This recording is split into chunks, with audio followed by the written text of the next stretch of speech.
Everyone in this chamber loves America, and everybody in this chamber wants to preserve the dynamism of this country and American exceptionalism. We also all agree that we have to reduce our deficits in a steady and predictable way. The question is how we do that, and we have very different views of how we should do that. Later this evening and tomorrow, we will debate a Democratic alternative budget which will strengthen our economy, promote job growth, and decrease the deficit in a steady, predictable, and responsible way. But the Republican budget is the wrong choice for America, and I urge every American to read this budget. Because if you do, no amount of spin can hide the fact that this is a wrong turn for America. It's a yellow brick road for the already prosperous, but it's a dead end for the rest.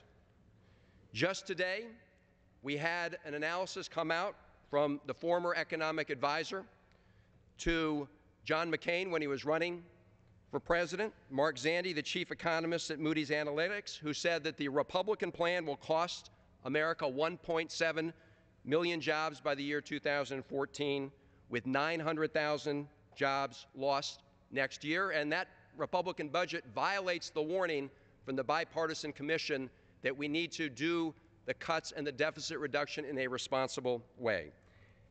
The co-chairs of the President's Fiscal Commission stated that the Republican budget, and I quote, falls short of the balanced, comprehensive approach that we need for a responsible plan. They are absolutely right. It is not balanced. It's a totally one-sided approach to deficit reduction. Because when you sweep away all the soothing, sweet-sounding talk of reform, at its core, this Republican budget is not bold.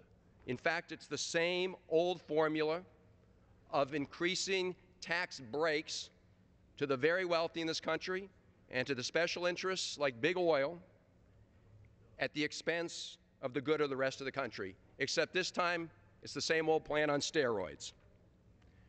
We all know that to govern is to choose, and the choices made in the Republican budget are wrong for America.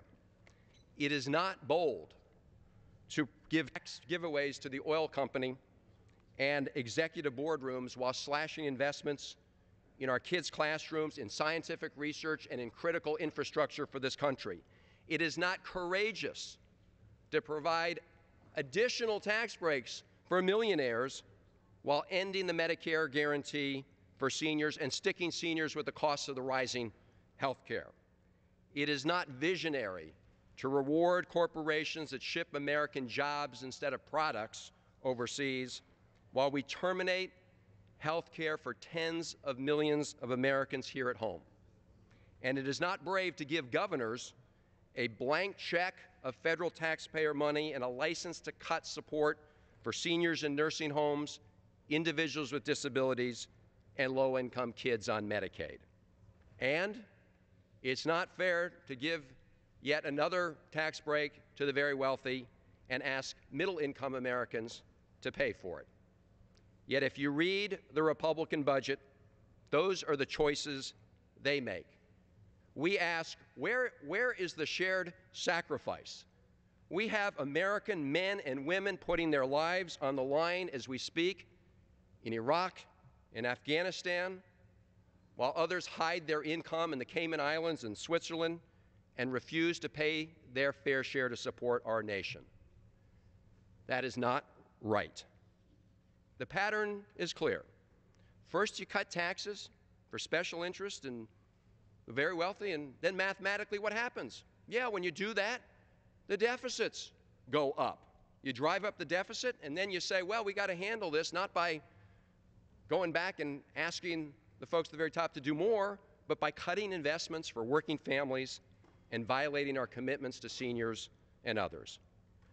Let me turn to the Republican plan for Medicare.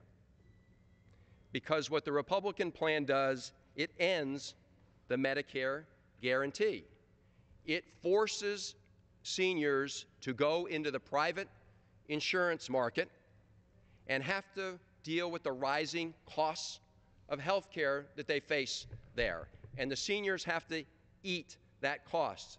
And since the chairman raised this specifically in his opening statement, I would like to just take a look at this chart based on the numbers from the Congressional Budget Office, and the President did mention this in his speech yesterday.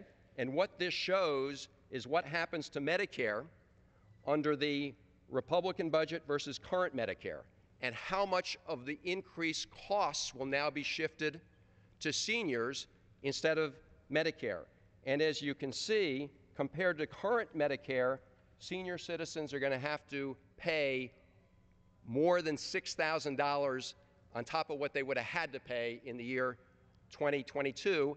And the problem gets worse and worse over time, so that by the time you're out in the year 2030, you're talking about in the range of $11,000 more paid by seniors.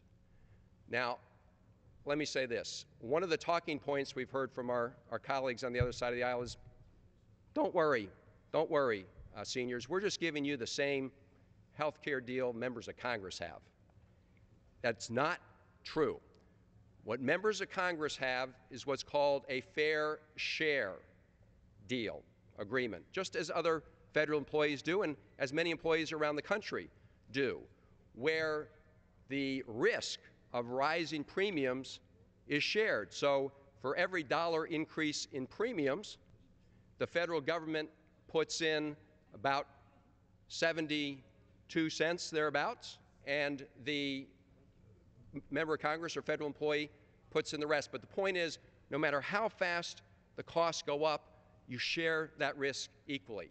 That's not what happens in the Republican plan. There's much more to talk about, but let me just say that we welcome this debate. But fundamentally, this is a debate about choices for our country. And as the Bipartisan Fiscal Commission said, the choice made in the Republican budget is not balanced and it's not comprehensive. We agree, and we should reject this budget. Gentleman reserved.